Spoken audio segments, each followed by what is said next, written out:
여기 암 걸린 분들, 마지막에 이제 더 이상 살 수 없는 분들이 나한테 와갖고 면담을 해요. 특별히 자매님들이 나한테 면담을 할 때 울며 불며 통곡하는 얘기가 뭔지 아세요?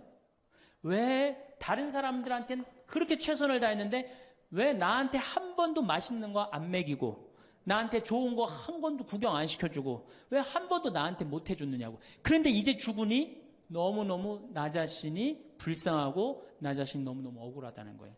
여러분들이 이제 자신을 위해서 쓰세요. 주님님 돈이 어디 있어요? 학원만 안 보내면 돼요.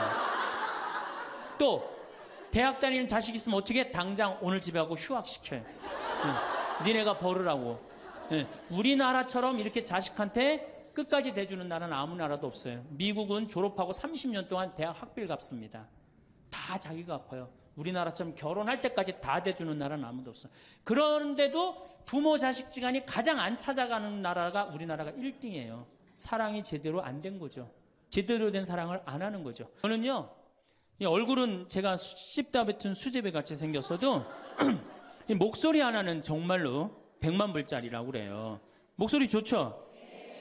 제가 이렇게 강론을 잘 못해도 할머니들이 제 손을 꼭 잡고 항상 뭐라 그러냐면 신부님 너무 강론이 귀에 쏙쏙 들어온다고. 그게 강론을 잘하는 게 아니에요. 제 목소리 톤이 이렇게 대중한테 귀에 쏙쏙 들어가는 톤이에요. 얼굴은 씹다 뱉은 수제비 같이 생겼어도 목소리 좋은 건 신부한테는 최고 선물 아니에요? 아니 내가 얼굴 못생긴 거 이거 원망한들 이거 다시 바뀝니까? 안 바뀌어요. 제가 키가 1m 원래는 67이었어요. 근데 30대 후반이 되니까 66으로 줄어들더라고. 요즘 재보니까 65로 떨어지고 있어요. 자꾸 이게 쭈그러들어 키가. 그래 내가 키가 1m 70이 안 넘는다고 원망한들 다시 늘어납니까? 여러분들 중에 내가 가지지 못한 거 아무리 안타까워해도 절대 가질 수 없어요. 내가 머리가 깡통이야. 근데 아무리 두들겨 팬다고 걔가 똑똑한 놈 됩니까? 한 번 깡통은 영원한 깡통 되는 거예요. 그런데 애는 깡통인 현실은 무시하고 내 희망이 서울대학이라고 애를 괴롭히면 여러분들 행복할 것 같아요? 행복하지 않아요. 내가 가지고 있는 것을 감사하는 거. 이게 굉장히 중요합니다. 누구에게나 주변에 행복의 요소들이 차고 넘치는데도 불만스러운 일상에 휘둘리는 이유는 상대적 행복에만 익숙하고 자신이 가진 것에는 만족하지 못하기 때문입니다. 황창현 신부님은 남과 비교하지 말고 현재의 자신을 인정하면서 나중이 아닌 지금을 살라고 말합니다. 현재를 희생해서 부유한 미래를 꿈꾸지 말고 지금 당장 행복할 수 있는 일을 찾으라는 것입니다.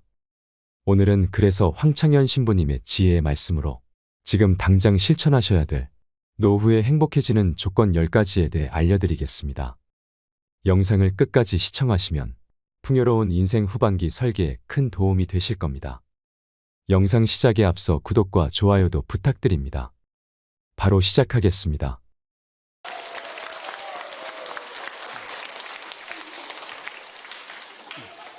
반갑습니다. 자, 우리가 미국에서 10년 전에 하버드 대학에서 교수님 한 분이 행복론이라는 강좌를 열었어요. 그런데 처음에는 많은 사람들이 의아했어요. 왜 의아했냐면 하버드 대학은 어딥니까? 세계 최고의 대학이죠. 쟤네들이 안 행복할 일이 뭐가 있느냐. 좋은 대학에 가고 미래가 보장되어 있는 아이들인데. 그래서 처음에 수강생들이 7명밖에 안 됐어요. 그런데 해가 가면 갈수록 하버드에서 가장 인기 좋은 강좌가 행복론이 됐어요. 마지막에는 요즘은 거의 1000명 정도 듣는다고 그래요. 학생이 1000명이.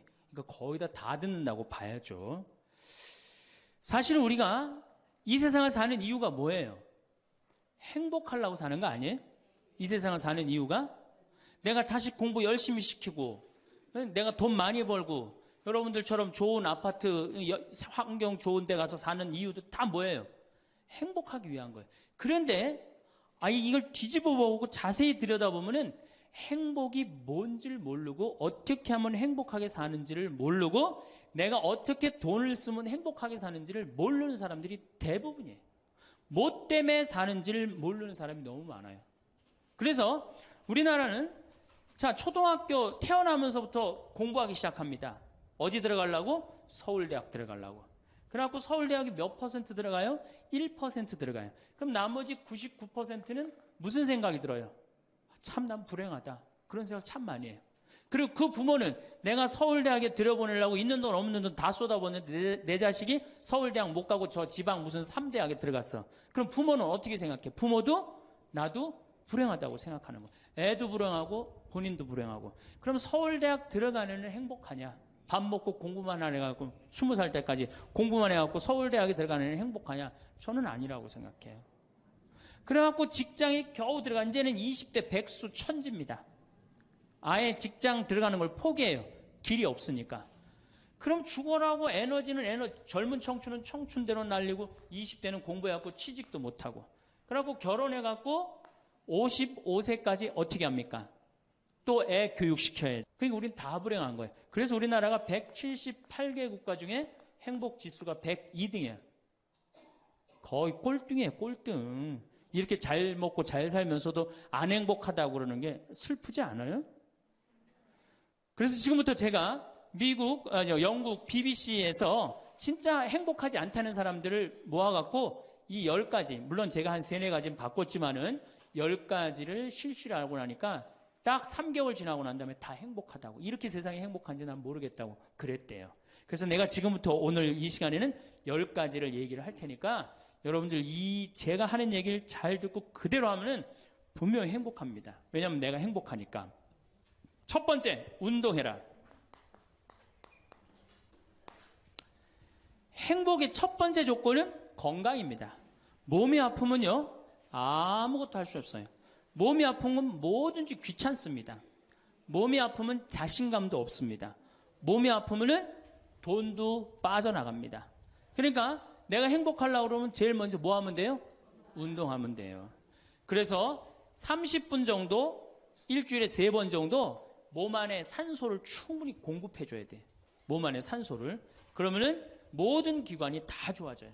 산소 공급해주는 제일 좋은 방법은 뭐예요? 걷는 거, 산에 가는 거. 그리고 뭐 그것도 여의치 않으면 여러분들 스트레칭 하는 거. 그리고 내가 조금 돈이 있다. 수영장 가는 거. 수영장 가는 거 참 좋아요. 벤자민 플랭클린이라는 사람이 미국의 독립 선언문을 기초한 분이에요. 이분이 뭐라고 그러냐면 여러분들 잘 아는 유명한 얘기입니다. 재산을 잃으면 조금 잃은 거고 명예를 잃으면 반을 잃은 거고 건강을 잃으면 다 잃었다 그랬어요. 건강을 잃으면 다 잃은 거예요. 저도 원래 관절염이 있었어요. 그래갖고 내 동창들이 나보고 40살 네가 넘어서 살면은 이별여행 가준다고 그랬어요. 세계 이별여행. 그때까지 못 살 것 같았거든. 그리고 내가 보자 신부 때도 교우들이 나한테 그랬어요. 아유, 신부님 곧 쓰러져서 죽을 것 같아요. 그랬어요. 정말로 그렇게 건강이 안 좋았어요. 근데 제가 수영을 하면서부터 건강해지기 시작해서 수영하면서. 지금 수영장 25m 풀 40밖에 한 번도 안 쉬고 돕니다. 한 번도 안 쉬고. 그거 어려운 거 아니에요. 조금만 여러분들 투자하면. 그걸 이제 그런 이 건강에 자신이 생기니까 요즘은 뭐를 해요? 스킨스쿠버 다이빙을 합니다.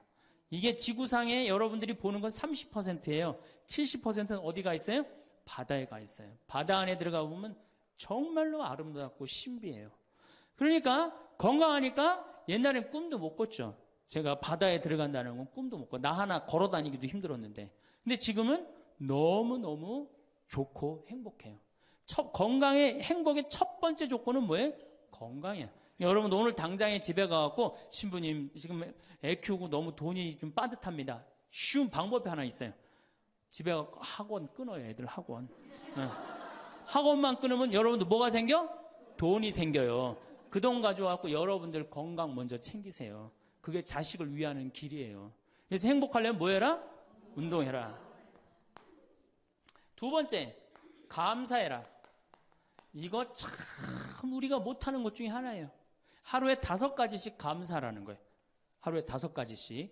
저는요, 이 얼굴은 제가 씹다 뱉은 수제비 같이 생겼어도 이 목소리 하나는 정말로 100만 불짜리라고 그래요. 목소리 좋죠? 제가 이렇게 강론을 잘 못해도 할머니들이 제 손을 꼭 잡고 항상 뭐라 그러냐면 신부님 너무 강론이 귀에 쏙쏙 들어온다고. 그게 강론을 잘하는 게 아니에요. 제 목소리 톤이 이렇게 대중한테 귀에 쏙쏙 들어가는 톤이에요. 얼굴은 씹다 뱉은 수제비 같이 생겼어도 목소리 좋은 건 신부한테는 최고 선물 아니에요? 아니 내가 얼굴 못생긴 거 이거 원망한들 이거 다시 바뀝니까? 안 바뀌어요. 제가 키가 1m 원래는 67이었어요. 아 근데 30대 후반이 되니까 66으로 줄어들더라고. 아 요즘 재보니까 65로 떨어지고 있어요. 자꾸 이게 쭈그러들어 키가. 그래 내가 키가 1m 70이 안 넘는다고 원망한들 다시 늘어납니까? 여러분들 중에 내가 가지지 못한 거 아무리 안타까워해도 절대 가질 수 없어요. 내가 머리가 깡통이야. 근데 아무리 두들겨 팬다고 걔가 똑똑한 놈 됩니까? 한 번 깡통은 영원한 깡통 되는 거예요. 그런데 애는 깡통인 현실은 무시하고 내 희망이 서울대학이라고 애를 괴롭히면 여러분들 행복할 것 같아요? 행복하지 않아요. 내가 가지고 있는 것을 감사하는 거. 이거 굉장히 중요합니다. 제가 군대 가기 전에 우리나라를 한 바퀴 여행을 해야 되겠다. 그리고 청량리에서 기차를 타고 강릉 앞바다에 딱 도착을 했는데 새벽에 태양이 뜨는데요. 구름 한 점 없는 바다에서 태양이 뜨는데요. 불덩어리가 떠오르는 거예요. 전 지금도 그걸 보여주게 하신 하느님 아버지한테 정말 감사해요. 여러분들 그런 태양 보신 적 있으세요? 3대가 공을 쌓아야지 봅니다. 바닷가에 사는 사람들도 잘 못 봐요. 왜냐하면은 뜰 때 항상 구름이 이렇게 깔려 있지 그냥 맨 바다가 있기는 그것이 절대 쉬운 게 아니에요. 근데 내 그때 막 군대 가기 바로 직전에 하느님께서 그 태양을 보여주실 때 제 마음이 어떻겠어요? 이거는 얼마나 감사해요. 그러니까 매일매일 감사해야 돼요. 저는 맨날 수원에 있는 어머니 아버지한테 감사하잖아요. 이렇게 인사. 예. 이렇게 목소리 좋게 놔주셔서 감사. 그리고 우리 인생 돌아보면요. 억울한 거 분한 것만 생각하면 여러분들 도움 돼요? 우리가 습관을 잘못 길렀어요. 우리 할머니들 나하고 대화 꼭 해보면은 내가 지난번 강의 때도 말씀드렸지만 신부님 내 말 좀 들어보세요. 그럼 꼭 대동아 전쟁부터 참 억울하고 분한 것만 다 나열한단 말이야. 그럼 그 인생 행복하겠어요? 인생 돌아봐서 즐거웠던 거, 행복했던 거. 여러분들 아이가 첫 걸음 뛰었을 때 행복했어요? 안 행복했어요? 그때 막 흥분됐죠? 그렇게 행복했던 순간은 다 까먹고 억울하고 분한 것만 그대로 차곡차곡 쌓아놓으면 그 사람이 행복할 것 같아요? 내 아이가 처음으로 엄마라고 그랬을 때 행복했어요? 안 행복했어요? 그럼 그것만 생각하라는 거예요. 지난 과거를 돌아볼 때 즐거웠던 거, 행복했던 추억만 마음에 자꾸 쌓일 때 내 마음이 이뻐지는 거. 우리 성가에도 내 마음은 주님께서 가꾸시는 작은 정원이라는 노래도 있잖아요. 근데 그놈의 정원이 그냥 가시밭, 그냥 미움, 분노, 증오만 꽉 차 있다면 그 밭이 행복한 정원이 되겠어요? 정원이 안 됩니다. 여러분들 아파트 입주했을 때 동백지구에 행복했어요? 안 행복했어요? 행복했죠? 그 앞뒤로 산이 다 있고 얼마나 좋아요. 그렇죠? 그런 것만 하란 말이에요. 자식이 깡통인 거 막 거기에만 매달려 있고 그러지 말고. 그래서 5가지 감사를 드리라는 거예요. 우리는 감사드릴 이유가 얼마나 많아요. 여러분들 나무는 한번 저 자리에 딱 심어지면은 100년이고 1000년이고 움직일 수 있어요, 없어요? 근데 우리는 움직여갖고 지금 경기도 이 강원도까지 와갖고 여러분들 맑은 공기, 이 꽃 가득한데 여러분들 산책하는 거 보니까 꽃 속에서 꽃이 산책하는 것 같아. 너무 보기 좋더라고. 얼마나 좋아요. 물고기는 물 속에서만 살 수 있어요. 그렇죠? 근데 우리는 하늘도 날고 땅도 걷고 바다도 들어가고 인간으로 태어난 게 얼마나 풍요로워요. 인간은 굉장히 풍요로운 존재예요. 생명력에 있어서. 그 풍요로움을 내가 마음껏 누리고 느끼고 살아가는 사람이 있는가 하면은 뒷방에 처박혀갖고 원망하고 분노하고 저주하는 사람, 그리고 살아가는 사람이 있어요. 여러분 어느 걸 선택하시겠어요? 먼저 거를 선택하시는 게 굉장히 중요해요. 그래서 항상 감사해라. 3번째, 대화해라.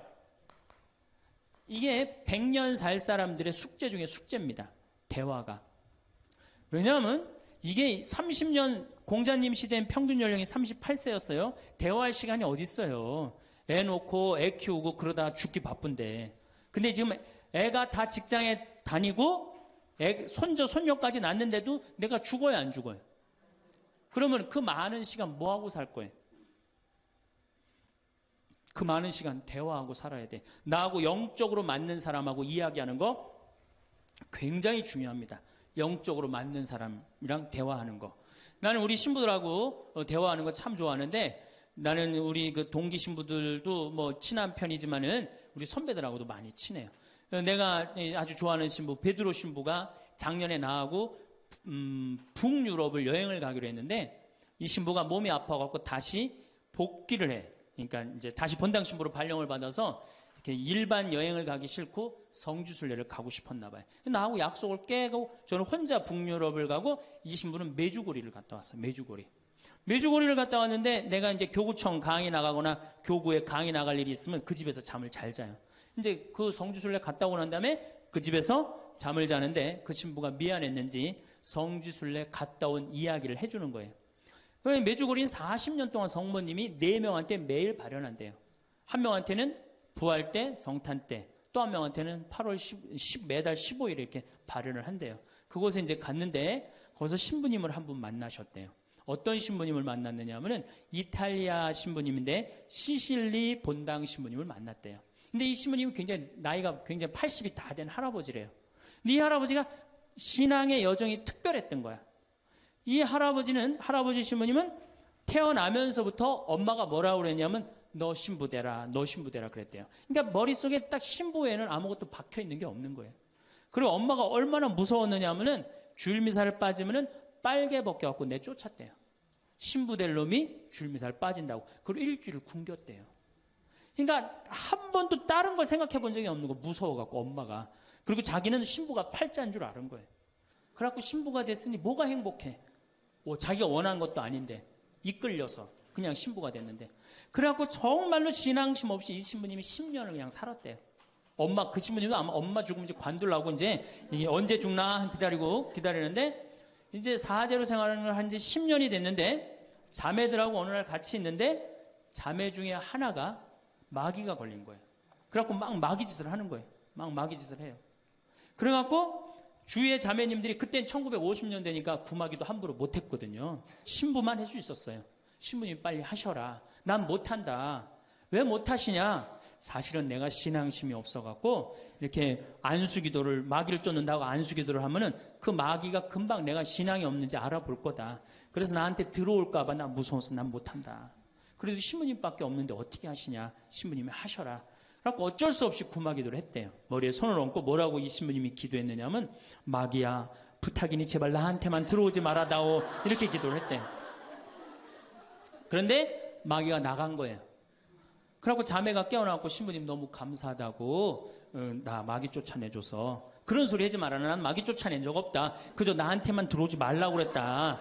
아니라고. 신부님이 머리에 손을 얹었을 때 성령의 힘이 얼마나 셌는지 마귀가 자기를 끌고 나가려고 그랬는데 못 끌고 나갔다는 거예요.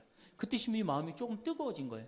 나같이 신앙심 없고 나같이 이게 수동적인 인간도 주님께서 도구로 쓰시는구나. 그래서 조금 마음이 열렸어요.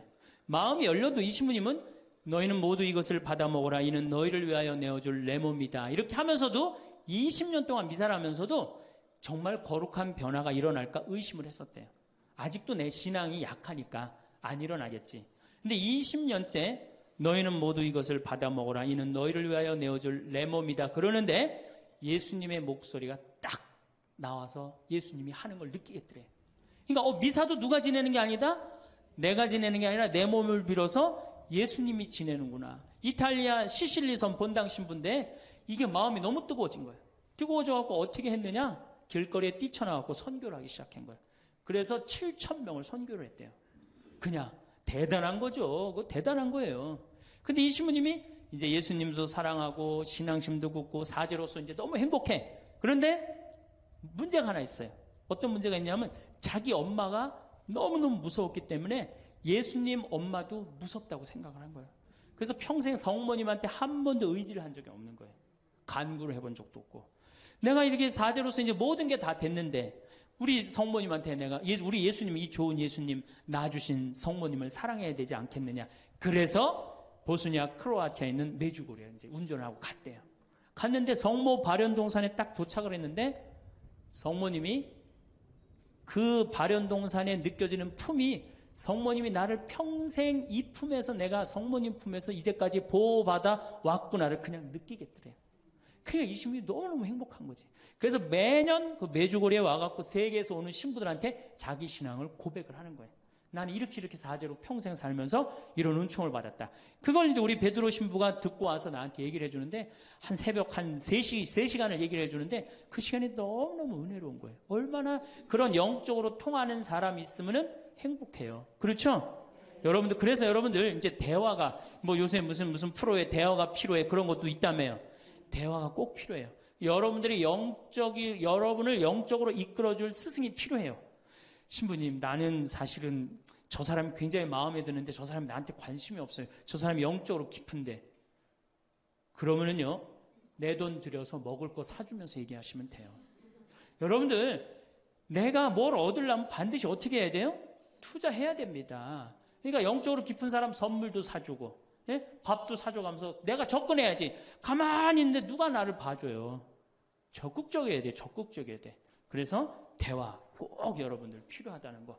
제일 좋은 건 남편이죠. 근데 남편이 안 되면은 주위에 다른 사람들, 주위에 영적으로 깊은 사람들 많아요. 또 뭐 판교가 뭐 땅값이 좋대더라, 뭐 동탄에 그 아파트 거기 상가가 좋대더라, 이런 사람 말고 정말로 삶의 질이 높은 사람, 영적으로 하느님 나라를 정말 갈구하는 사람, 이런 사람하고 가까이 지내고, 그런 사람한테 가까이 지내려면 어떻게 해야 돼? 내가 먼저 다가서야 돼요. 그래서 대화가 꼭 필요하다. 네 번째, 공부해라. 이거 정말로 중요한 것 중에 하나예요.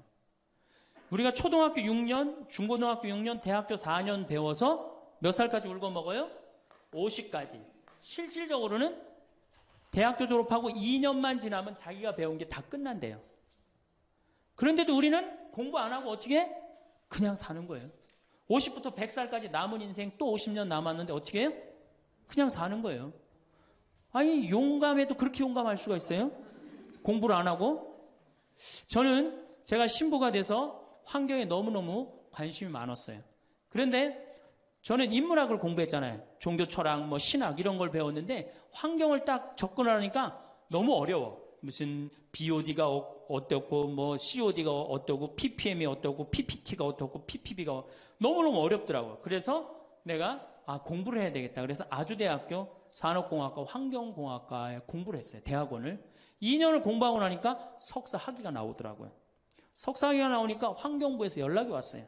신부님, 지금 전국적으로 60명 환경 강사를 모집하는데 천주교에 보니까 공학 석사 학위 따신 분이 계시니까 좀 나와주라고. 그럼 해라고. 그래갖고 이제 한강 관리청인가 하여튼 어디에 제가 이름이 등록이 됐어요. 전국으로 다 뿌려졌어요. 그런데 천주교 교우들이 교육을 담당하면 다 날 부르는 거. 환경 교육을 담당하면. 전라도 고금이라면서 저를 불러요. 일반 주부대학에서. 고금이 어디냐 그랬더니 일단 비행기를 타라고 그러더라고요. 광주행 비행기를. 광주행 비행기를 탔어요. 여러분 고금이 어딘지 아세요? 여러분들도 모르죠? 광주행 비행기를 탔어요. 비행기를 탔더니 이제 자가용이 날 데리러 나왔어요. 자가용을 타고 나주를 지나고 영암을 지나고 무슨 완도 있는 데까지 갔어요. 이제 다 왔나 보랬더니 전화를 그랬더니 배 띄우라고 막 전화를 하더라고요. 배를 띄워갖고 배를 타고 섬으로 건너갖고 거기서 또 차를 타고 30분 정도 들어가니까 전라도 고금도라는 데예요. 우리나라 맨 끄트머리. 얼마나 좋아. 전국에 다니면서 강의해서 좋아. 그분들 천주교 신부 한 번도 본 적이 없잖아요. 신부가 와서 환경 강의하니까 선교해서 좋아. 강서료 받아서 좋아. 또 거기 멸치가 주산지라고 멸치 선물 받아서 좋아. 공부하면요, 여러분들 할 일이 너무너무 많고 인생이 너무너무 다이나믹한 인생이 기다려져요. 호스피스를 배워도 되고 무슨 공예를 배워도 되고 자수를 배워도 되고 수지침을 배워도 되고 도자기를 배워도 되고 플룻을 배워도 되고. 남은 인생이 50년이란 말이에요. 50년. 여러분도 50년이 짧아요? 앞으로? 그런데 공부 안 하고 그냥 버티고 그냥 살 거예요? 이제 공부하셔야 돼요. 공부를 하셔야만이 여러분들의 인생이 행복해집니다. 5번째, TV 시청을 반으로 줄여라. 이게 이제 문제 중에 문제예요. 제가 전전 시간에도 TV에 대한 얘기를 했지만 현대의 하느님이 누구예요? 저는 십자가에 계신 예수님이 하느님이라고 생각 안 해요. 현대의 하느님은 TV님입니다. 가정방문 다녀보면은 거실 정가운데 누가 모셔져 계셔요? 텔레비전님이 모셔져 계셔요.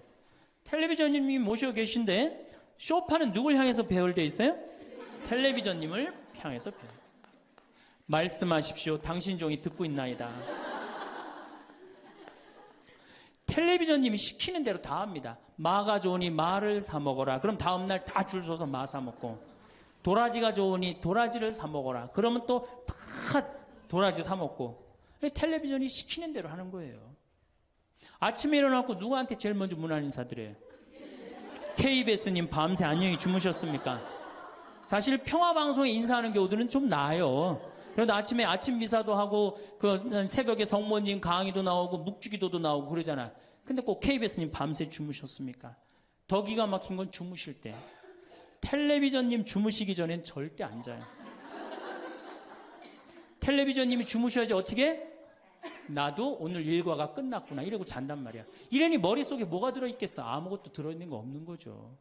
머릿속에 책을 읽어야 될 거 아니야. 책을. 우리나라 사람들처럼 책 안 읽는 사람 없어요.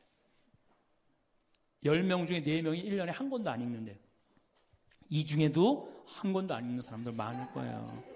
심각한 겁니다. 예. 저한테 그래요. 신부님 그렇게 매일 강의하면서 여기 농사 지면서 토담집 지면서 언제 그렇게 농사꾼 신부 유럽에 가다라는 책도 쓰셨고 이번에 환경 에세이 어디로 가야 하는 책도 쓰셨느냐고. 텔레비전만 안 보면 그 시간 충분해요. 여러분들 하루에 3-4시간씩 무슨 일 집중해서 한 6개월 하면은 무슨 일 만들어내지 않겠어요? 얼마나 우리가 텔레비전 하늘만큼 땅만큼 끝나고 무슨 재미로 사나 했더니 미우나 고우나를 하네. 미우나 고우나 오늘 끝나면 이제 또 무슨 재미로 또 살아요? 또 다른 거예요. 엄마가 뿔났다 이거 봐요. 보고 살아요? 여러분들 텔레비전은요 좀 미안한 얘기지만 구조가 똑같아요. 부잣집 아들 가난한 집 딸, 아니면 부잣집 딸 가난한 집 아들, 이룰 수 없는 사랑에 못된 시어머니. 예? 그렇죠? 그게 매년 똑같이 반복되고 똑같은 내용이에요. 그거를 10년 동안 그 앞에서 시간을 보낸다고 생각해 보세요. 아깝지 않아요? 그 시간에 해야 될 일이 얼마나 많은데, 대화도 해야 되고 운동도 해야 되고 감사도 해야 되고 공부도 해야 되는데 이걸 전부 다 어디다 갖다 쏟아부어? 텔레비전에 갖다 쏟아부어요. 6번째, 신앙생활을 해라. 자, 우리가 현대를 살아가면서 정말로 우리가 인간이 정말 최고로 잘난 것 같고 요즘 과학기술을 보면 정말 못하는 게 없는 것 같잖아요. 근데 왜 석유값이 뛰고 왜 굶어 죽는 나라가 37개국이 생기고 그래요? 이건 하느님을 잃어버렸기 때문이에요. 하느님의 진리에 따라 인간이 살지 않으면 인간은 원하지 않는 방향으로 갑니다. 하느님께서 원하지 않는 방향뿐만 아니고 인간 본성이 원하지 않는 방향으로 가요. 우리가 저는 여기서 살면서 이 산을 보면서 강을 보면서 항상 하느님한테 감사해요. 저 하느님 너무너무 감사합니다. 이렇게 맑은 공기 주셔서 감사합니다. 이 아름다운 세상 주셔서 감사합니다. 감사하다 보면 우리가 조금 뭐라 그럴까요? 겸손해져요. 근데 이게 다 자기 것인 줄 알고 막 파괴하기 시작하면요. 자연이 파괴되면 결국은 누가 파괴돼요? 인간이 파괴되는 거예요. 그러니까 우리가 하느님께 가까이 가면은 자연도 일치가 되는데 하느님으로부터 멀어지면 멀어질수록 자연도 파괴되는 거예요. 그래서 여러분들 신앙생활 하십시오. 아까 제가 천주교 조금 욕을 했는데 그래도 천주교 괜찮아요. 아주 제가 보기에는 무슨 우리 교우들 어두운 데로 안 끌고 가요. 더욱이 내 동창 중에 또 옛날에 죽산성당 아시죠? 죽산 성지 있는 데 있죠? 거기 내 동창 신부가 그 본당 신부로 있었는데 그 신부 너무 재미난 얘기를 해줬어요. 아니 옆에 30년 동안 개신교 다니던 할머니가 어느 날 개종을 했대요. 성당으로. 똑같이 열심히 나오더래요. 교회 나가는 것만큼 훨씬. 근데 이 할머니가 다리가 부러진 거예요. 그래갖고 택시 타고 또 계속 나오는 거예요. 그래서 본당 신부가 그랬대요. 할머니 이렇게 맨날 택시 타고 나오고 그러니까 그러지 말고 내가 봉송 잘 테니까 이 아픈 동안 나오지 말아라. 돈 들여서. 그랬더니 이 할머니가 하시는 말씀이 신부님 괜찮아요. 그래도 이 성당 다녀보니까 저 교회 다닐 때보다 여기 성당 다니는 게 훨씬 싸게 먹히니까 걱정하지 말라고. 여러분들 그래도 이 천주교 제일 싸게 먹혀요. 싸게 먹히지 괴롭히지 않지 딴 길로 안 끌고 가지. 정말 하느님께 우리가 의지하고 산다는 거 이거 굉장히 우리 나를 위해서 좋은 거예요. 또 우리가 이 세상 사는 목적이 뭐냐면 내 영혼 구원이에요. 나중에 이제 기회 있으면 제가 한 번 더 말씀을 드릴 텐데 죽어서 영혼의 세계는 반드시 있습니다. 그 영혼의 구원을 위해서 우리가 간구해야 돼요. 그래서 신앙생활은 행복을 위해서 가장 기초 중에 기초라는 거. 7번째, 웃어라. 이게 웃는 게요. 우리가 행복으로 가는 길에 최고의 지름길이에요. 웃는 게.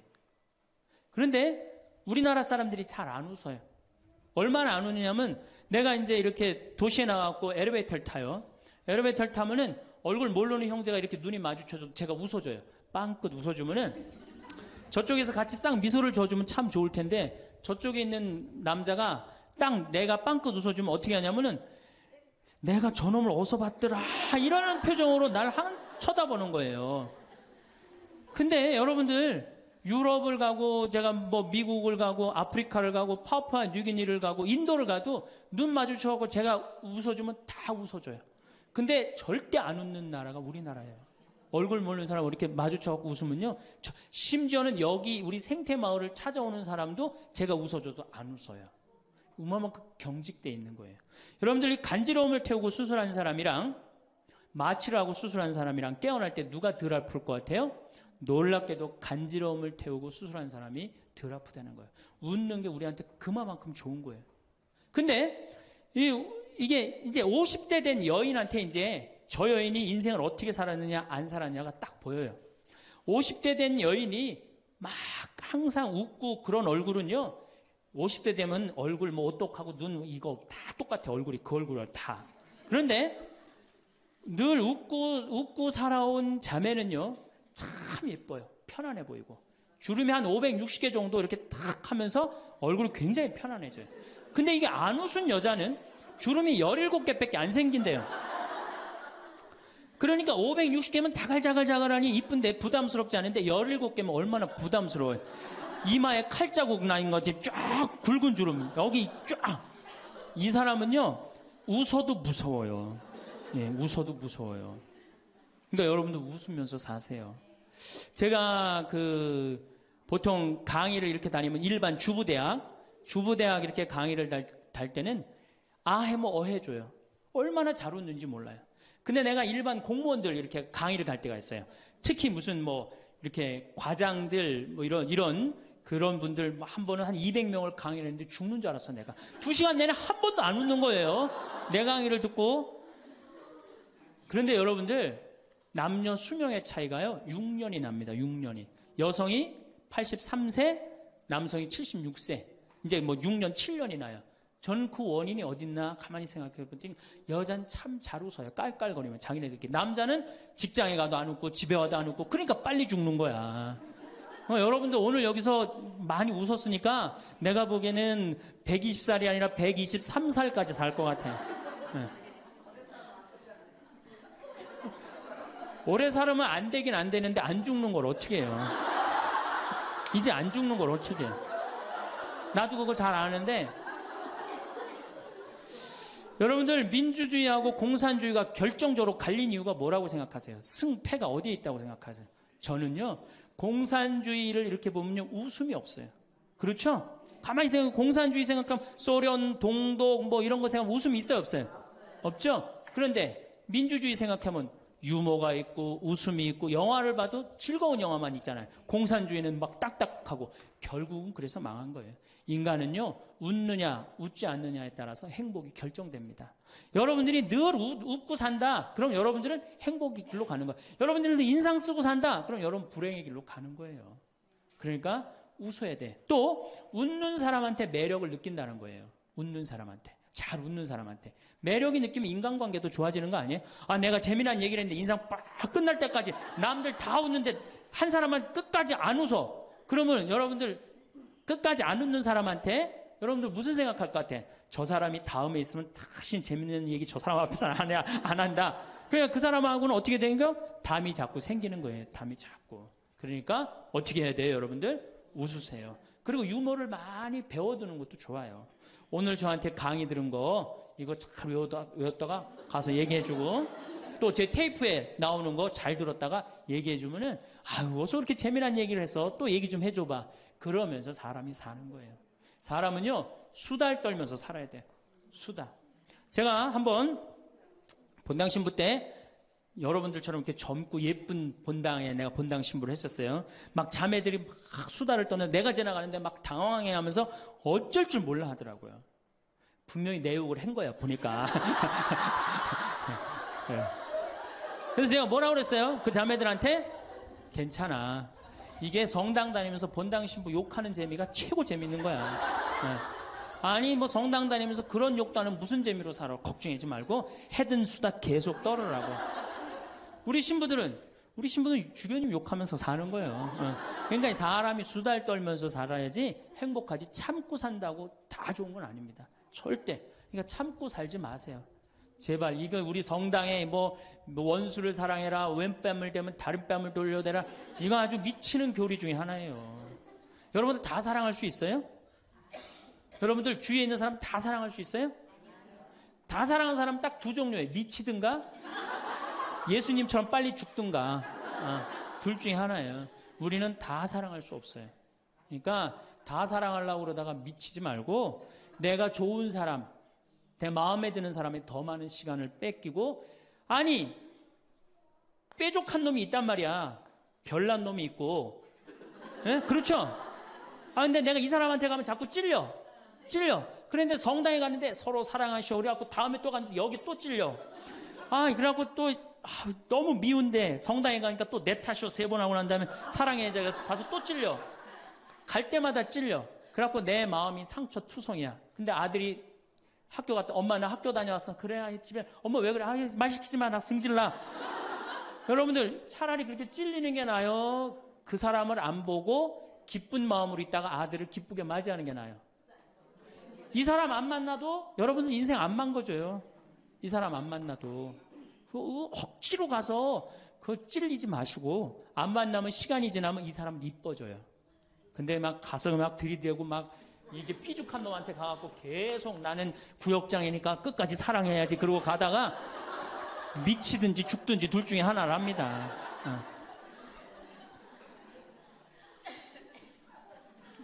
8번째, 전화해라. 자, 여러분들, 저는 수원교구 신부예요. 수원교구 신부인데, 저는 다행히 우리 원주교구 주교님이 허락을 하셔서 여기 평창에 들어와서 살고 있습니다. 근데 사실은 신부는 본당 신부가 최고예요. 뭐라고 그래도 교우들하고 함께, 아이들하고 함께, 할머니, 할아버지들하고 함께 살 때 신부는 행복한 거예요. 저는 여러분들 이제 오늘 가시면은 여기 정막 강산이에요. 여기 해 떨어지면요, 내 다리도 안 보여요, 내 다리도. 해 떨어지면 내 다리도 안 보여. 여기 아까 잠깐 앉아서 신부님 너무 경치가 좋다고 그러는데 딱 하루 좋은 거예요. 하루 좋은 거지. 이걸 일주일, 2주일 여기 해 떨어져 갖고 뭐 산책 나가면 내 다리도 안 보이는데 어딜 산책을 나가요. 굉장히 외롭습니다. 여기 앞에도 전원 5세대가 돌았는데 3세대가 우울증으로 나갔어요. 그럼 나도 여기서 교우들 뭐 몇천 명 속에서 살다가 평창에 들어와서 살면은 우울증 걸릴 수 있잖아요. 내 동창이 20명이거든요. 동창이 20명이나 되는데 왜 나한테 전화하는 놈 한 놈도 없지? 걔네들이 날 잊은 건 아닐까? 나는 왜 교구 밖으로 와서 이 고생을 하고 살까? 난 우울하다. 그럼 알아주는 놈 누가 있어요? 아무도 없어요. 어떻게 하면 돼? 내가 먼저 전화하면 되잖아. 아주 너무 쉬운 거 아니에요. 내가 전화해갖고 너 성당은 잘 짓고 있느냐? 너 요즘 큰 성당에 갔는데 어떻게 잘 지내냐? 내일은 내 동창이 또 우리 집에 와서 있겠대. 몸이 안 좋아갖고. 그러니까 그 전화를 하니까 동창들이 와서 안식년도 여기 와서 지내고, 아프면 여기 와서 지내고, 허리 수술에도 와서 지내고, 그러니까 외롭지 않은 거예요.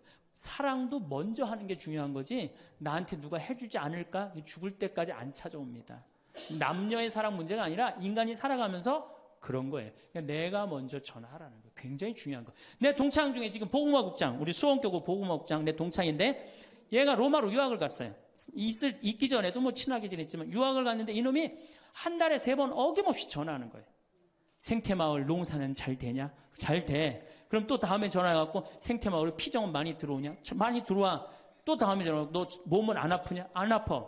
다음 달에 또 전화해. 생태마을 피정은 많이 들어오냐? 생태마을에 농사는 잘 되냐? 6년 동안 변함없이 전화하는 거예요.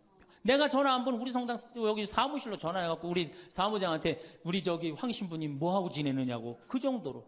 그러니 싫어할래야 싫어할 수가 있어요?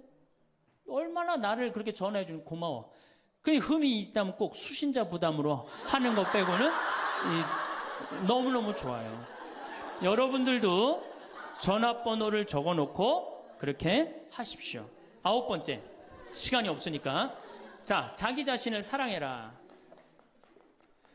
자기 자신을 사랑하지 않는 사람은 어느 누구도 사랑할 수 없어요. 자기 자신을 사랑하지 않는 사람은. 근데 이게 50대 된 아줌마들을 보면 다 쌈순이야, 쌈순이. 자식 보면 자식 보고 싸워요. 내가 너한테 해준 게 얼만데 서울대학도 못 가고 저 지방대학 가고 자취비 무슨 뭐 등록비 이런 거 내 속을 새기냐 그러고 아들 보면 싸워요. 누워갖고 그냥 빈둥빈둥 거리면 이 왼수 같은 놈만 나가 돼지라 그러고 남편 보면은 남편 보고 싸워요. 당신 나한테 시집 와갖고 나한테 해준 게 뭐 있냐 그러고 내가 눈이 뼈지 시집 오기 전에 내가 그때 눈이 뼈지 저 인간을 믿고 내가 시집을 왔다 그러고 남편 보고 싸워요. 시어머니 보면 시어머니 보고도 싸워. 왜 죽지도 않고 그렇게 날 이렇게 괴롭히냐고. 왜 쌈순이가 될까요? 우리나라 40, 50대 주부들이 자기가 행복하지 않기 때문이에요. 다 해주면은 이게 자기 도리라고 큰 착각을 합니다. 그런데 시간이 가면 갈수록 상실감을 느껴요. 이젠 본인이 행복하려고 노력하세요. 여기 암 걸린 분들, 마지막에 이제 더 이상 살 수 없는 분들이 나한테 와갖고 면담을 해요. 특별히 자매님들이 나한테 면담을 할 때 울며 불며 통곡하는 얘기가 뭔지 아세요? 왜 다른 사람들한테는 그렇게 최선을 다했는데 왜 나한테 한 번도 맛있는 거 안 먹이고 나한테 좋은 거 한 번도 구경 안 시켜주고 왜 한 번도 나한테 못 해줬느냐고. 그런데 이제 죽으니 너무너무 나 자신이 불쌍하고 나 자신이 너무너무 억울하다는 거예요. 여러분들이 이제 자신을 위해서 쓰세요. 신부님 돈이 어디 있어요? 학원만 안 보내면 돼요. 또 대학 다니는 자식 있으면 어떻게 당장 오늘 집에 가고 휴학시켜요. 니네가 벌으라고. 우리나라처럼 이렇게 자식한테 끝까지 대주는 나라는 아무 나라도 없어요. 미국은 졸업하고 30년 동안 대학 학비를 갚습니다.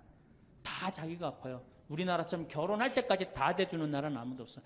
그런데도 부모 자식 지간이 가장 안 찾아가는 나라가 우리나라가 1등이에요. 사랑이 제대로 안 된 거죠. 제대로 된 사랑을 안 하는 거죠. 나도 본당 신부로 이렇게 있으면서 냉면을 먹고 싶어. 그럼 총회장이 사줄래나 부회장이 사줄래나 성무회장이 사줄래나 안 기다립니다. 냉면 먹고 싶으면 어떻게? 내가 가서 사 먹어요. 내가 냉면 먹고 싶은지 누가 알아? 내가 가서 사 먹으면 되지. 그러니까 아무도 못 얻어먹어서. 그럼 이제 가을 지나고 나는데 가을 때 강론 때 내가 교우들이 여기 3,500명이라며 교우가 3,500명 냉면 하나도 못 사 먹었 얻어먹었다. 그럼 교우들이 무슨 생각할 것 같아? 우리 신부님 챙겨주는 사람 하나도 없고 빨리 장가 보내드려야 되겠다. 이런 생각한단 말이에요. 그래서 나는 내가 사 먹어요. 내가 사 먹는 동시에 혼자 사 먹으면 청승 맞잖아요. 회장님들 데려가서 내가 사줘요. 내 돈으로. 신부님 무슨 돈이 있어서? 나 강사료 많으니까 다 사줘요. 근데 우리 천주교 교우들은요 먹고 떨어지는 법이 없어요. 언제 효과가 나타나? 내 영명 죽일 때 다 돌아와요. 그러니까 어떻게? 나도 행복하고 교우들도 행복하고 얼마나 좋아. 자기 자신을 사랑하십시오. 자기 자신을 귀하게 여겨야만이 그런 나를 보고 다른 사람이 행복한 거예요. 엄마가 맨날 인상 쓰고 있으면 자식이 행복하겠어요? 남편이 행복하겠어요? 시어머니가 행복하겠어요? 늘 밝은 모습으로 이렇게 행복하게. 그러니까 여러분들 자신을 사랑하세요. 10번째, 시간이 없으니까 맨 마지막으로는 이웃에게 친절해라. 이게 이제 문제 중에 문제예요. 우리 천주교 교우들이 무겁게 신앙생활합니다. 십자가의 길도 하고 양심성찰도 하고 때로는 묵상도 하고 심하게는 관상기도까지 막 어디 다니면서 해요. 근데 실질적으로 그렇게 무겁게 신앙생활하는 만큼 이웃한테 넉넉하냐? 넉넉하지 않아요. 1,000원 갖고 얼마나 치사하게 구는 줄 아세요? 여러분들 1,000원 가지고 정말 1,000원 때문에 막 갈등하고 괴로워하고 힘들어하고 얼마나 그런 줄 아세요? 여러분들 전철을 탔어요. 마음 편안하게 딱 앉아있는데 갑자기 누가 바구니를 들더니 맹인이 어두운 밤에 캄캄하 이러면 이때부터 갈등하기 시작하는 거야. 이 1,000원을 줄까 말까 이때부터 괴로워하고 얼굴이 빨개졌다 하여졌다. 누가 주래 옆에서? 누가 그런 적도 없는데 내가 100만 원 갖고 괴로워하면 또 이해를 해요. 이건 1,000원 가지고 딸랑 1,000원 가지고 이거 줄까 말까. 그리고 뒷꼭지를 보고 뭐라 그래? 그래도 1,000원을 줄 걸. 하느님이 이런 나를 보고 하늘에서 무슨 생각할 것 같아요? 저걸 천당에 데리고 올까 말까. 뭐하러 십자가의 길을 하고 뭐하러 이렇게 심각하게 참회절을 해요? 이런 거 하나도 제대로 못할 거라면은. 재작년에 여기 물폭탄이 터졌어요. 그래갖고 다 잠겼어요, 평창에. 근데 안성에 있는 요셉 양로원, 농아 양로원 할머니들이 전화가 왔어요. 수녀님을 통해서. 신부님 우리가 돕고 싶다는 거예요. 아니 무슨 무료 양로원 있는 할머니들이 돕느냐. 자기네들이 정부에서 나오는 돈이 있대요. 그래서 1,000원씩 고수톱 칠 때 고리도 뜯고 음식물 남기면 1,000원씩 모은 돈이 50만 원을 모아뒀대요. 그래서 여기 우리 형제 중에 조립식에 사는 형제가 집이 다 떠내려갔어요. 그래서 와라. 그랬더니 80만 원을 갖고 왔어. 할머니들이. 한 4, 5분이 말 못하는 할머니들이. 그리고 이불 12채, 전기밥솥 하나. 아니 무료 양로원에 사는 할머니도 1년에 한 번씩 돕는다는데 그 살기 좋다는 동백에서 살면서 한 번도 안 도우면은 여러분들 천당 갈 것 같아요? 못 가. 아니 우리가 너무 이웃한테 인색하게 살아요. 내가 시장에 나갔어. 시장에 나갔는데 다리 잘린 분이 이 고무 타이어를 하고 막 음악을 틀고 껌을 이렇게 리어카에 밀고 와. 그러면은 야 천당 갈 공로살 기회가 오는구나. 이런 생각을 해야 되는데 무슨 생각을 해? 제발 내 쪽으로만 오지 마라. 여러분들 교황님이요 뭐라고 그러셨느냐면은 나는 행복했습니다. 여러분들도 행복하십시오. 그리고 가셨죠? 요한 바오로 2세 교황님이. 저는 그 말이 이 세상 어떤 명언보다도 명언이라고 생각해. 인간으로 와서 행복하게 살아야 돼요. 갈 때 행복하게 가야 돼요. 여러분들 신앙생활하는데 우울하게 하면 안 됩니다. 정말 내가 하느님 믿는 거 아니야. 온 우주의 아버지가 내 아버지 아니에요. 주인이 얼마나 행복해. 뭐 때문에 여러분 고통스러운지 아세요? 욕심 때문에 고통스러운 거예요. 그 욕심만 조금만 내다버리면 마음이 얼마나 자유로워요. 다닐 때도 얼마나 많고 구경할 때도 많고 얼마나 아름다워요. 우리 그냥 대한민국처럼 아름다운 나라가 어디 있어요. 세계에서 제일 아름다운 나라가 대한민국이에요. 다녀볼 때 너무 많아. 결론으로 자 여러분들 지금 오늘 이제 집에 가면은 당장에 경복궁 먼저 가세요. 경복궁의 비원을 한번 가보세요. 그 조경이 얼마나 멋있어. 뭐 남편 손을 잡든 자식 손을 잡든 친구 손을 잡든 가갖고 도시락 해갖고 거기서 딱 까먹으면 바로 왕비만 바로 되는 거 아니에요? 옛날엔 거기 누가 들어갔어요? 지금은 들어갈 수 있어요 없어요? 있잖아요. 5,000원 10,000원만 내면 5,000원만 되면 왕비가 될 수 있는데 그 행복한 길을 우리가 땅바닥 우울하게 쳐다보느냐고 못 찾아가고 있는 거예요. 그래서 전 여러분들이 행복했으면 좋겠어요. 여러분들이 행복해야지 대한민국이 행복합니다. 예, 감사합니다. 황창현 신부님은 이 10가지를 실천하면 반드시 행복해진다고 말씀하십니다. 한 번에 모두 실천하려고 하지 말고 오늘부터 하나씩 실천해 보세요. 그럼 분명히 여러분의 일상의 변화가 일어날 것입니다. 사람들은 죽기 직전 많은 깨달음을 얻는다고 합니다. 저마다 다른 삶을 살았던 사람들이지만 놀랍게도 후회하는 것은 거의 비슷하다고 하는데요. 사람들은 삶이 끝나갈 때쯤 돼서야 자신의 인생을 명확하게 돌아볼 수 있다고 합니다. 인생을 후회 없이 사는 사람은 아마 없을 것입니다. 인생은 고해라고 했듯이 고통과 번민 속에서 성장하고 늙어가는 것이죠. 그렇다면 우리보다 조금 앞서 이 길을 지나가신 60대, 70대 인생 선배들의 99%가 땅을 치고 후회하는 것은 무엇일까요? 첫 번째, 더 도전하고 여행을 많이 다니지 못한 것. 대부분의 사람들이 평생 살아오면서 가장 후회하는 것 중 하나가 도전을 하지 않았던 사실이라고 답했습니다. 이어 여행을 떠나지 않았던 사실을 안타까워했습니다. 자식 키우고 회사 일을 하느라 여유가 없었을 것입니다. 그래도 다른 돈을 아껴서 시간을 내서라도 여행을 떠나라고 인생 선배들은 조언합니다. 여행은 단순히 휴가나 오락으로 즐기는 것이 아니라 노후 생활을 더욱 풍요롭게 만들고 의미를 부여하는 과정이라고 할 수 있습니다. 건강과 사회적 연결성, 평화로운 노후를 위한 중요한 사항이라고 할 수 있으며 여행은 훗날 회상할 수 있는 좋은 추억을 마련해 놓는 셈입니다. 두 번째, 저축을 많이 하지 못한 것. 은퇴 후 가장 큰 고민은 경제적인 어려움입니다. 고정 수입은 줄어들지만 지출은 계속해서 발생되는데요. 은퇴 직후에는 여행을 떠나거나 평소 하고 싶었던 취미 활동을 하는 등 나를 위한 재량적 지출을 많이 하게 됩니다.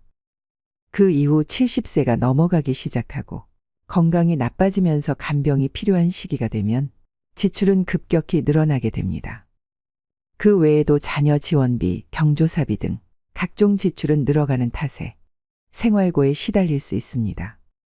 인간의 수명이 늘어나면서 노후 생활 기간도 덩달아 늘어났습니다.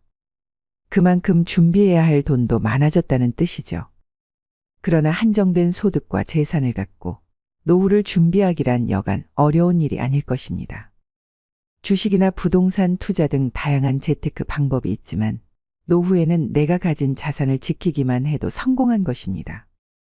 즉, 저축은 그 어떤 것보다 안전한 보험장치라고 생각되는데요. 준비되지 않은 투자 실패로 빈털터리가 되어 노후에 허우적거리는 것보단 통장에 저축된 돈이 있으면 안정감을 찾을 수 있고 좀 더 여유로움을 가질 수 있습니다. 세 번째, 건강을 소홀하게 한 것. 건강이 중요하다는 사실을 모르는 사람은 없습니다. 하지만 젊어서는 그것을 잘 모르고 자기의 몸을 혹사시키죠. 그거 하나 한다고 건강해지겠어 하고 무심히 지나쳤던 습관들이 사실은 평생 건강을 지키는 열쇠입니다. 사람은 누구나 오래 살기를 꿈꿉니다. 하지만 오래 산다고 다 행복할까요? 몸이 불편해 오랫동안 침대에 누워서 보내야 한다면 또 노후에 소일거리를 찾지 못해 집에서 온종일 텔레비전이나 보며 지낸다면 그것이 행복하다고 할 수 있는 것일까요? 긍정적인 장수는 본인도 행복하고 가족들도 즐겁지만 부정적인 장수는 본인도 고통스럽고 가족도 힘들게 합니다. 중요한 것은 얼마나 오래 사느냐가 아니라 얼마나 건강하게 사느냐입니다. 건강을 유지하기 위해서는 규칙적인 운동과 올바른 식습관을 유지하는 것이 중요합니다. 많은 종류의 영양소를 저염식으로 골고루 섭취하세요. 영양 과잉과 결핍이 되지 않도록 철저한 관리가 필요합니다. 그 중에서도 특히 치아 관리를 잘 하셔야 합니다. 치아는 하루아침에 좋아지지 않기 때문입니다. 건강한 삶은 노후에 대비하는 가장 좋은 방법입니다. 오래 사는 것이 기본인 시대에 우리는 유병장수보다는 무병장수의 목표를 가지셔야 됩니다. 네 번째, 배우자에게 잘하지 못한 것. 배우자는 평생을 함께할 반려자입니다. 60대가 되어서도 70대가 되어서도 배우자가 옆에 있다면 그야말로 그것 자체가 천복입니다. 자식들 당연히 소중하죠. 그런데 지금 내가 당장 아프거나 불편하면 누가 가장 먼저 달려와서 진심으로 나를 걱정해주고 보살펴줄까요? 저도 나이가 들어보니 뭐니 해도 배우자가 최고입니다. 그러나 우리는 상대방의 소중함을 쉽게 간과해버리고는 합니다. 나이가 들수록 곁에는 서로만 남게 되며 자식도 다 부질없습니다. 요즘 황혼이혼도 많이 늘어나는 추세라고 하는데요. 그까짓 이혼 하자면 못할 줄 알고 이런 생각은 오산입니다.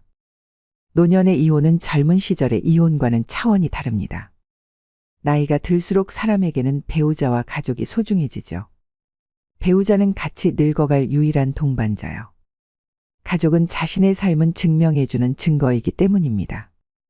내 남편, 아내에게 후회하지 말고 배우자에게 최선을 다하며 앞으로의 노후를 그려 나가셔야 됩니다. 다섯 번째, 노년을 함께 할 친구를 못 만든 것. 배우자 다음으로 친구가 가장 큰 자산입니다. 보통 성인이 되어 직장 생활을 하고 가정을 꾸리다 보면 친구들과의 연락이 뜸해집니다. 하지만 친구들은 가족과는 또 다른 마음을 주고받을 수 있는 소중한 존재라는 것을 알아야 합니다. 취미 생활을 공유할 수 있는 친구, 자신의 속 얘기를 가감없이 털어놓을 수 있는 친구가 있다면 늙어서도 외롭지 않고 인생이 풍요로워집니다. 오라는 친구가 있고 만나자는 친구가 있다는 것은 분명 큰 행복입니다. 오랜 친구 중에서 마음 맞는 친구가 없다면 취미나 봉사활동, 모임 등을 통해서 새로운 친구를 사귀는 방법도 좋습니다. 아무리 바빠도 노년에는 소중한 친구들에게 가끔 안부도 묻고 함께 시간도 보내며 교류를 이어나가는 것이 중요합니다. 6번째, 계속 배우지 않은 것. 60대, 70대에 공부하는 것은 지난 삶이 바빠서 하지 못한 공부를 하거나 여생에 필요한 지식을 습득하는 경우도 있고 또 단순히 시간을 보내는 한가로운 독서도 있습니다. 요즘에는 70대 이상의 노인들도 컴퓨터를 배우고 새로운 도전에 나서고 있습니다. 뇌과학자들의 연구에 따르면 인간의 뇌 용량은 아주 커서 평생 절반도 사용하지 못한다고 합니다. 결국 늙어서 머리가 나빠진다는 것은 노력하지 않는 사람들의 변명에 불과한데요. 그런데도 우리는 수많은 변명을 방패 삼아 새로운 무언가를 배우려 하지 않습니다. 하지만 그러기엔 우리에게 남겨진 인생이 너무나 깁니다. 은퇴 후 30년 이상의 세월을 더 살아야 하는데 그동안 아무것도 공부하지 않는다면 다른 사람보다 뒤처진 인생을 살 수밖에 없습니다. 특히 노년의 배움은 뇌를 지키는 가장 좋은 수단이기도 합니다. 뇌는 사용하면 할수록 노화가 더디게 진행됩니다. 따라서 노후의 건강을 지키기 위해서도 배움은 필수입니다. 7번째, 평생 할 수 있는 취미를 만들지 못한 것. 다양한 취미 활동을 즐기는 것은 젊은 세대의 전유물이 아닙니다. 나이 들어도 취미 활동을 꾸준히 유지하는 것이 중요합니다. 취미라고 하면 거창하다고 생각해서 지레 겁부터 드시고 도전조차 안 하시는 분들이 많습니다. 등산과 가벼운 산책, 음악 감상, 독서 등과 같이 돈이 필요하지 않은 취미들도 많습니다. 한 연구에 따르면 60세 이상 사람들 중 취미가 있는 사람은 우울증 증상이 적고 행복감, 건강하다는 느낌, 삶의 만족도가 높다고 합니다. 말년의 삶의 만족도는 취미 활동과 가장 밀접하게 연관되어 있었는데요. 또 다양한 취미 활동은 치매 예방에도 매우 도움이 됩니다. 건국대병원 치매클리닉 한설의 교수는 늦었다고 생각할 때가 가장 빠른 것, 뇌를 자극하는 두뇌 훈련을 당장 오늘부터 시작하라고 강조합니다. 특히 뇌는 단순한 것을 실증내므로 똑같은 패턴의 고스톱보다는 뇌가 적정한 수준의 자극을 받을 정도의 그림 그리기 그리고 파크골프, 사교 댄스 등을 추천한다고 합니다. 취미생활이 건강에도 도움이 된다고 하니 치매 예방을 위해 지금부터 손과 머리를 자주 사용해 보시길 꼭 권해드립니다. 8번째, 일만 너무 열심히 한 것. 사람들이 죽기 전 가장 후회하는 것 8번째는 일에만 치중하여 삶의 균형을 잃은 것입니다. 물론 내가 몸담은 한 분야에 있어 큰 노력을 기울이는 일은 정말 멋진 일입니다. 하지만 지나치게 업무에만 몰두하면 가족이나 친구, 취미 등으로 행복을 경험할 기회를 놓칠 수 있습니다. 많은 분들이 일에 쫓겨서 또는 성공을 쫓느라 아이들이 크는 것도 제대로 못 보고 배우자와의 관계도 잘 챙기지 못했다고 후회합니다. 다양한 경험과 관계가 균형을 이룰 때 우리는 행복을 느끼게 됩니다. 더구나 일에만 집중하면 건강과 정신적인 문제도 초래할 수 있습니다. 일도 열심히 하되 틈틈이 삶의 균형을 찾도록 노력하셔야 됩니다. 9번째, 일기를 쓰고 기록을 남기지 못한 것.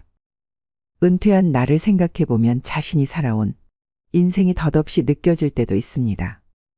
그럴 때 평생 자신이 걸어온 발자취를 돌아보고 정리하는 것이 필요합니다. 그렇게 하기 위해서는 젊어서부터 기록을 남기는 습관이 필요합니다. 일기를 매일 쓰라고 말하는 것은 아닙니다. 다만 틈틈이 기록하고 사진 등을 남겨놓으면 나중에 자신의 삶을 정리하는 데 도움이 될 것입니다. 마지막 10번째는 참기만 하고 산 것. 화를 더 낼 거리라는 후회는 시사하는 바가 큽니다. 우리는 모두 착한 사람 증후군에 빠져 있습니다. 속에서 부글부글 끓어올라도 상냥하게 웃는 분들이 많습니다. 하지만 화가 나면 어떤 방식으로든 풀어야 합니다. 화병은 마음속에서 우라통이 커지는 병입니다. 그 우라통이 외부로 표출되지 않으면 스트레스에 의한 각종 질병으로 명을 단축합니다.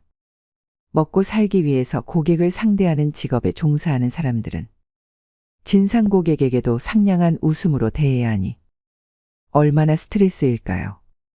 우리도 죽기 전에 후회하지 않으려면 감정을 표현하는 연습을 하는 것이 좋습니다. 충분히 화를 내야 할 상황임에도 좋은 게 좋은 거다라고 생각하며 참고 사시는 분들이 많습니다. 당장은 참지만 결국엔 속에서 터지고 맙니다. 오늘의 영상이 여러분들의 행복한 노후 설계에 도움이 되셨길 바랍니다.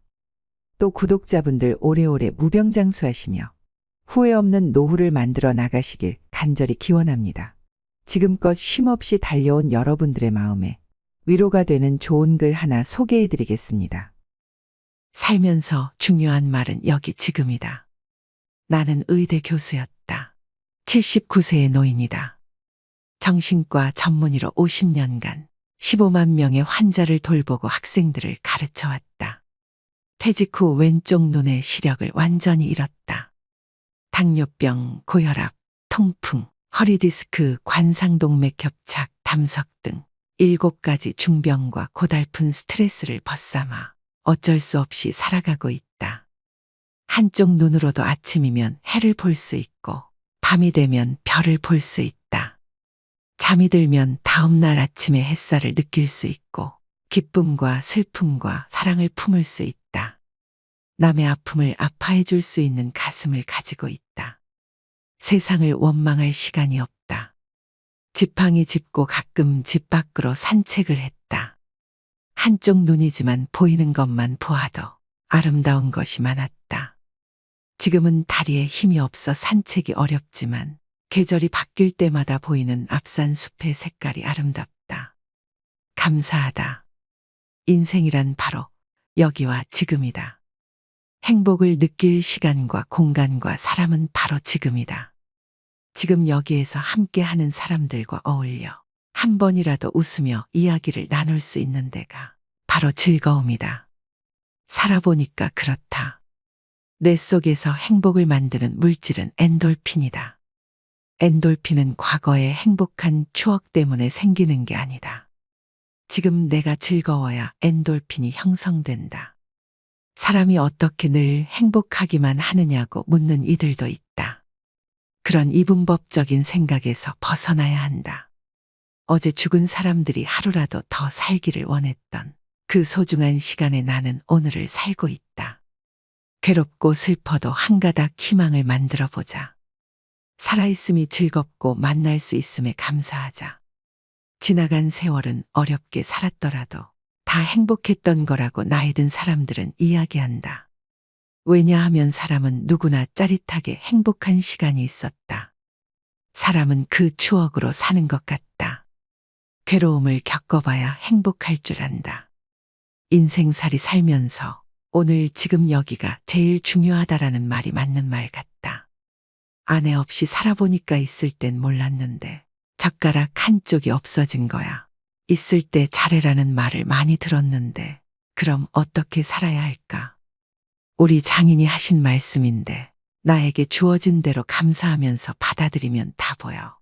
행복의 답은 바로 지금 여기 내 가슴에 담겨 있다. 고개 들어 저 멀리 하늘을 한번 보자.